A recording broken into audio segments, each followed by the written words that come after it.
Муниципального приюта для бездомных собак в Ухте не будет.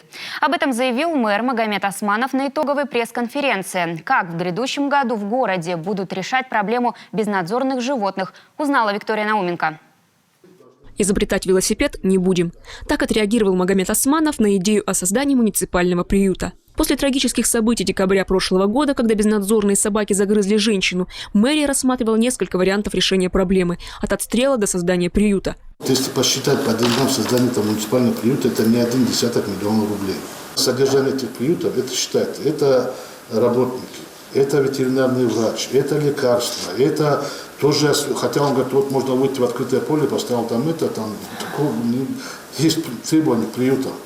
Проанализировав ситуацию, городские власти решили развивать существующий приют общественной организации «Добрый город». Сейчас он в большей степени соответствует требованиям федерального законодательства, ужесточенного в 2020 году.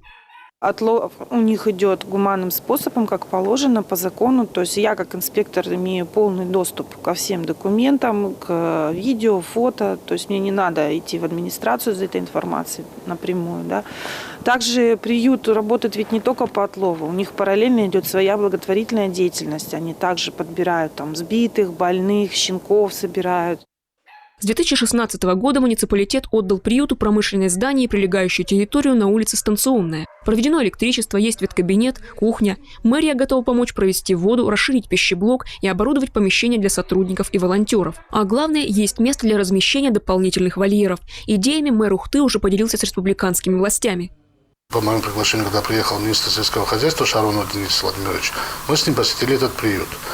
Действительно, он был удивлен тем, что у нас сегодня он не есть такой, и тем более сама территория приюта позволяет еще дополнительно там построить вольеры, клетки для собак, еще где-то на, если сегодня мы говорим 300, еще 200-250 собак туда можно поместить, но туда нужно вложить деньги. Кстати, в следующем году в приюте появится еще 2 десятка вольеров в рамках проекта «Народный бюджет». Их построит один из предпринимателей Ухты. Стал острый вопрос о размещении и содержании собак согласно федеральному закону 498, если мне память не изменяет.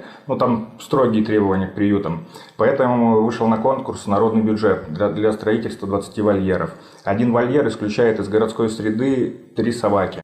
Идеальный вариант – содержать в приюте хотя бы часть отловленных собак пожизненно или пока не найдется новый хозяин. Школы и детские сады могли бы направить пищевые отходы на пропитание собакам. Но и при этом приюту нужны будут деньги, желательно бюджетные. Этот вопрос мэр Ухты обсудил с министром сельского хозяйства Республики Коми. Теперь его прорабатывают на республиканском уровне.